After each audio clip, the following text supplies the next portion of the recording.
Quando falamos em inteligência artificial, facilmente somos remetidos aos filmes de ficção científica que tanto projetaram um futuro de convivência entre robôs e seres humanos. Uma convivência não tão harmônica como no filme Blade Runner, de 1982, e controversas como no longa AI, Inteligência Artificial, um dos clássicos mais recentes sobre essa temática. A inteligência artificial projetada pelas cabeças dos cineastas pode até não estar tão visível na forma de robôs, mas o que é fato é que ela já atua fortemente entre nós. E esse é o assunto da nossa entrevista especial de fim de ano. Eu vou conversar com o Vinícius Soares, que há mais de 20 anos atua no mercado de tecnologia da informação, dá aulas na área de inteligência artificial. Vinícius, obrigada por falar com a gente. Agora eu queria saber de você, né, para a gente entender, assim, de forma, pessoas leigas como eu, o que é, de fato, a inteligência artificial, como é que ela já vem sendo aplicada no nosso dia a dia? A inteligência artificial é um conjunto de técnicas que faz com que os novos softwares tenham capacidades, né, muito diferentes com relação às técnicas tradicionais. Falando sem usar um linguajar muito técnico, né, de uma forma mais simples, os softwares de inteligência artificial, a grande diferença que eles têm com relação aos softwares tradicionais são, primeiro, que eles aprendem ao longo do tempo. Então, quando você lança uma solução com inteligência artificial, aquela solução não é uma solução pronta. Ela vai para o mercado, ela começa a interagir com as pessoas, com os elementos, e ela continua aprendendo. E uma outra característica também que determina, né, sistemas de inteligência artificial é que eles trabalham com probabilidades. Eles não têm a informação completa para tomar uma decisão com 100% de certeza, como é no software tradicional, e eles passam a trabalhar com possibilidades. Eles analisam um contexto e falam, isso aqui tem 80% de chance de ser aquilo, 70% de chance de ser aquilo. Então, esse novo cenário, onde os softwares aprendem e conseguem explorar possibilidades, né, com probabilidade de estar certo ou errado, é o que caracteriza a inteligência artificial nesse momento. Dá um exemplo para a gente, o que já vem sendo usado no nosso dia a dia? A gente observa que a inteligência artificial ela vem sendo aplicada em todos os segmentos.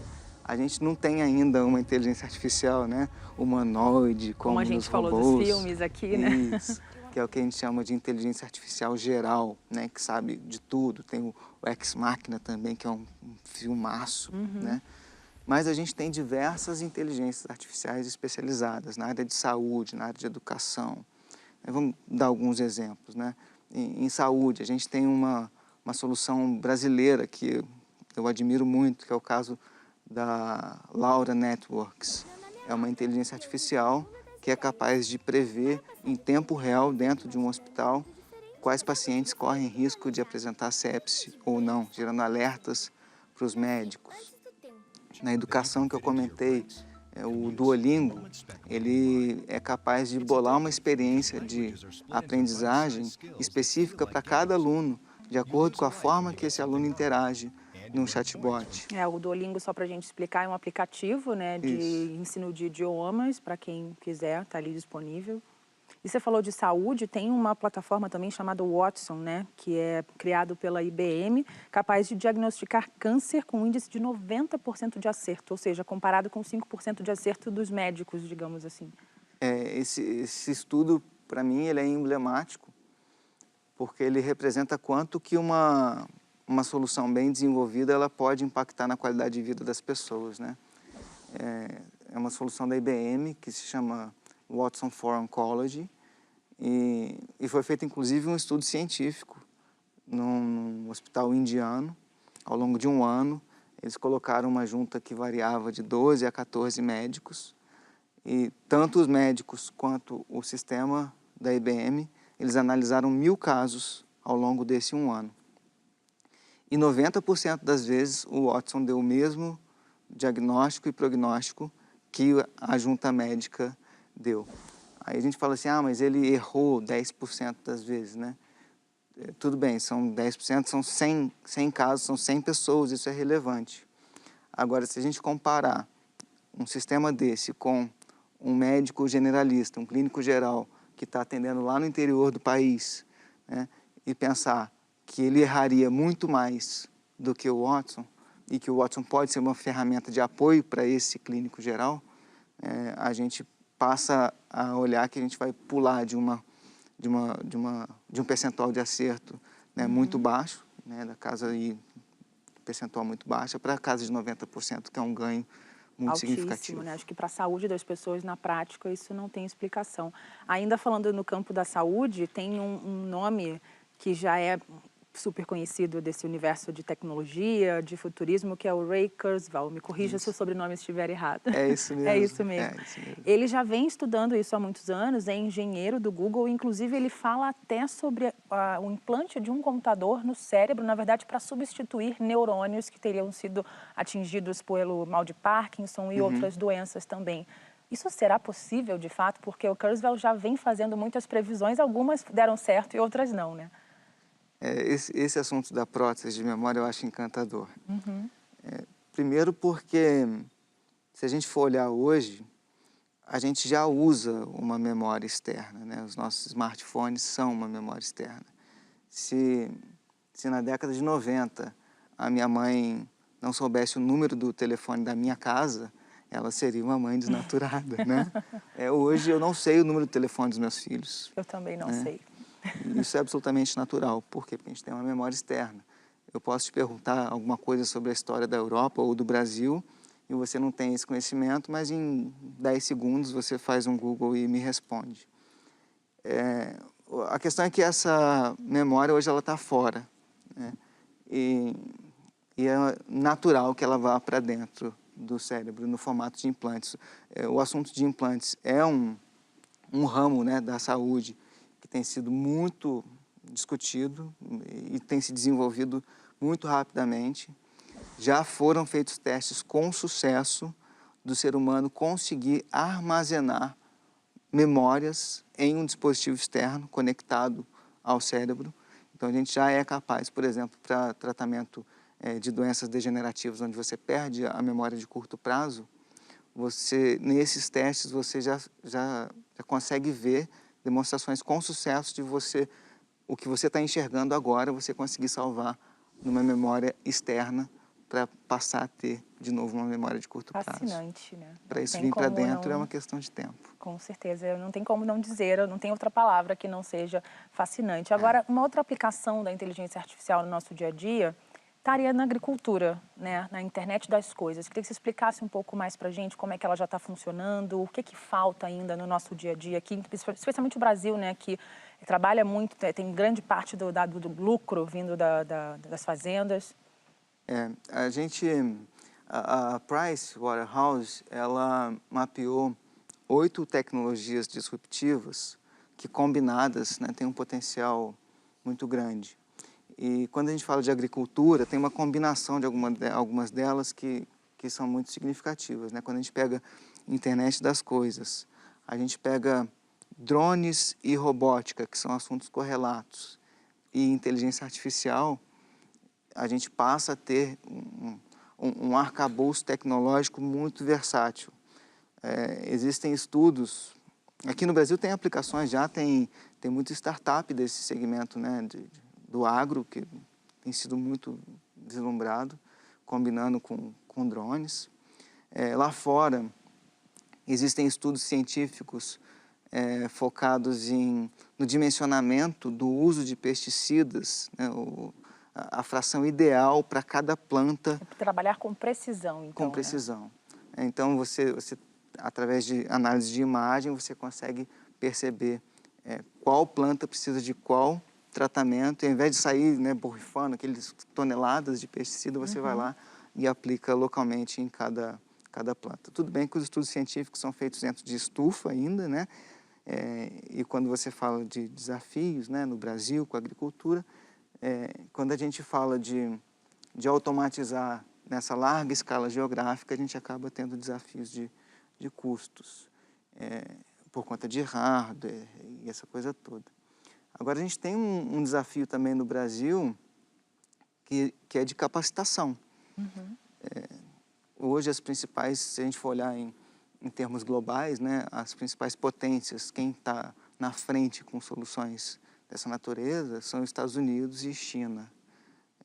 aqui, né, abaixo da linha do Equador, se a gente for olhar no globo inteiro, né, o hemisfério sul, ele não se destaca em pesquisa, desenvolvimento. Isso tipicamente acontece primeiro no norte.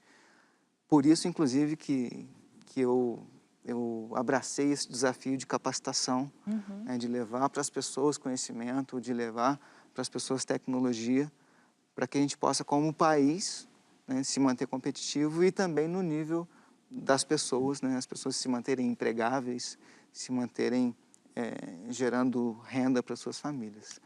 O Fórum Econômico Mundial lançou um estudo agora recente, onde ele mostra que mais de 60% das profissões podem ter pelo menos 30% das suas atividades automatizadas.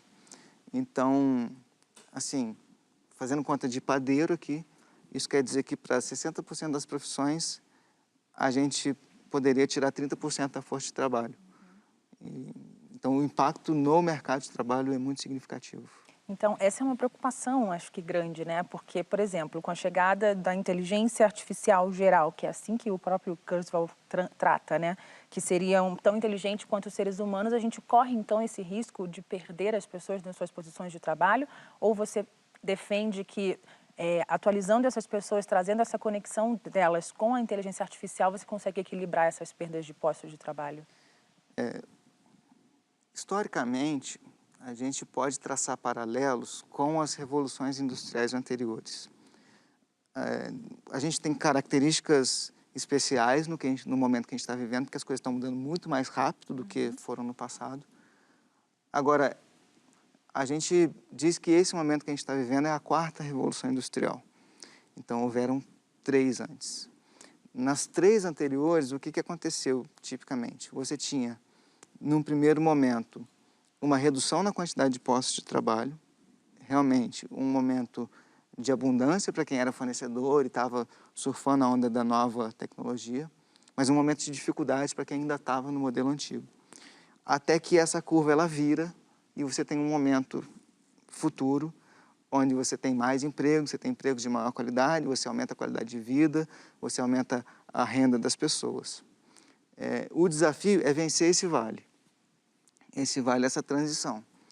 Então, a minha perspectiva é que num futuro próximo, a gente tenha, sim, uma qualidade de vida melhor, empregabilidade, né, profissões diferentes, coisas que hoje são sofridas não vão precisar ser feitas mais. E a gente não precisa, né, ficar sofrendo muito, porque tem coisa que não é legal o ser humano fazer, né? A gente pega aqui no interior de São Paulo, por exemplo, né, o corte da cana, que era feito manualmente, uma atividade super sofrida para as Tem umas pessoas. profissões insalubres, né? Exato. E assim, isso foi automatizado. Foram postos de trabalho que foram eliminados, mas isso foi bom. Naturalmente, a gente tem que cuidar para que essas pessoas que sobreviviam a partir daquela atividade, que elas sejam realocadas. Eu falei os nomes dos filmes, né, o Inteligência Artificial e o Blade Runner, e eu vi que você concordou bastante com a cabeça.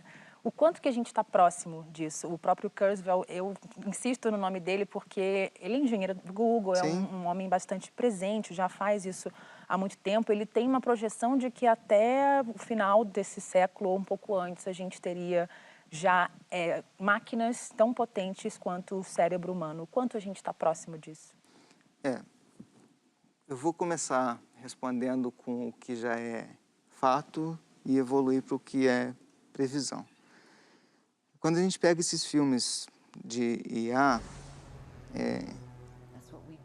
a grande diferença daqueles filmes para o que existe de fato é que as inteligências dos filmes, elas são multicapacitadas, elas fazem de tudo. Agora, se a gente for pegar atividades específicas, a gente já tem hoje coisas bastante assustadoras. Tem um robô russo, por exemplo, que chama Fedor, é uma sigla, né? F-E-D-O-R, que é um robô treinado para atirar com pistola e atira com uma precisão altíssima. A gente tem robôs que do ponto de vista dinâmico, né, de movimentação, fazem coisas impressionantes, como os robôs da Boston Dynamics, que estão sempre surpreendendo a gente com os filmes na internet. Recentemente, o Instituto lançou um vídeo de conscientização contra o uso de armas autônomas, e no vídeo passava o exemplo de drones com reconhecimento facial explodindo e perfurando o crânio das pessoas. Esse projeto não existe, mas aquela tecnologia, ela está pronta, né? está pronta. Então, isso é uma parte que já está disponível. Prevê-se que ainda, na próxima década, a gente já tenha uma inteligência artificial geral. Isso é previsão, pode estar certo, pode estar errado. Agora, independente de existir uma inteligência artificial geral, diversas inteligências artificiais especializadas podem fazer coisas bastante ruins. Se a gente for pegar carros autônomos como um exemplo, a gente pode olhar para eles da mesma forma que a gente olha para outros meios de transporte, claro que agora autônomos, mas o avião, quando foi projetado, ele não foi projetado para guerra, mas foi usado para, né? Então, carros autônomos da mesma forma. Esses sistemas ainda despertam outras preocupações, como, por exemplo, a segurança da informação, segurança eletrônica. É uma invasão num sistema de carro autônomo. O que isso pode causar para as pessoas que estão dentro dele e nas redondezas. Então, é difícil a gente dizer se vai ter um robô humanoide andando pela rua, tipo Robocop, dando tiro. Isso é difícil dizer. Agora, que existem potenciais ameaçadores em projetos que estão rodando, isso sim. E é por isso que o Roman Yampolsky, que para mim é uma referência enorme, eu referenciei ele nos meus artigos e tenho ele como um grande pesquisador da área, por isso que ele sempre defende essa bandeira que a segurança, ela deve ser uma premissa de projeto desde a concepção. Segurança não é uma característica para você depois pensar e se preocupar o que eu vou fazer. Ela tem que estar nas premissas de projeto. É uma ideia de prevenção, né? Antes de qualquer coisa, sem saber o que vai acontecer. O quanto que tudo isso, essa projeção que você trouxe, a gente está perto do que todo mundo fala, né? Black Mirror, isso é tão Black Mirror, a gente está nesse caminho, né? O Black Mirror, o que ele faz de diferente para mim é que o Black Mirror, ele é uma caricatura. Como toda caricatura, ele evidencia, né, um ponto que você acha mais relevante. Agora, se a gente for olhar os episódios do Black Mirror com um pouquinho de abstração, você percebe que aquelas coisas que estão lá já estão são acontecendo. reais. Né? O Black Mirror, inclusive a expressão Black Mirror, né, é a tela do celular, né, que é o espelho preto que está na nossa mão o tempo todo, que leva a gente para esse outro mundo, né, e nos aproxima quem está longe e afasta quem está perto. Também pode ser um espelho negro de fato, né, que a gente está entrando em contato com várias partes negras de nós mesmos ali, né. Bom, vamos ver então que o futuro da inteligência artificial nos aguarde, nos vai projetar, né, que seja leve pelo menos. Essa responsabilidade é nossa, né? Sim. Tanto quem está envolvido diretamente com projetos, aí principalmente, né, porque a responsabilidade é principal. Agora, como sociedade, a gente precisa olhar para esse assunto de forma bastante responsável. Com urgência também, né? Com urgência. Existem pesquisas no mundo sobre desenvolvimento seguro. Discute-se muito sobre o que deve ser regulamentado, o que não deve ser regulamentado. A regulamentação ela é uma faca de dois gumes, porque se por um lado ela traz controle sobre o que está sendo feito, ela pode estimular monopólio, e aí tem outros efeitos colaterais. Agora, independente se vai ser através de regulamentação, se vai ser através de estímulos governamentais ao desenvolvimento de aplicações seguras, se vai ser através de legislações mais rigorosas com relação à privacidade, com relação a prejuízos ao ser humano em função da automação, prejuízos físicos, né? Violência ou, enfim, manipulação, fraude. A gente precisa, como sociedade, olhar para isso. É uma sociedade ainda analógica com tantos problemas tecnológicos pelo caminho, né? Que a gente ainda tem que trilhar aí como é que vai resolver tudo isso. Vinícius, muitíssimo obrigada aqui pelos seus esclarecimentos. Foi uma verdadeira aula, muito bom aprender aqui sobre inteligência artificial. A gente conversou com o Vinícius Soares, que atua há mais de 20 anos no mercado de tecnologia da informação, é professor, tem MBA em marketing pela Fundação Getúlio Vargas e deu uma aula aqui pra gente de inteligência artificial. Muito obrigada. Feliz ano novo. Você também.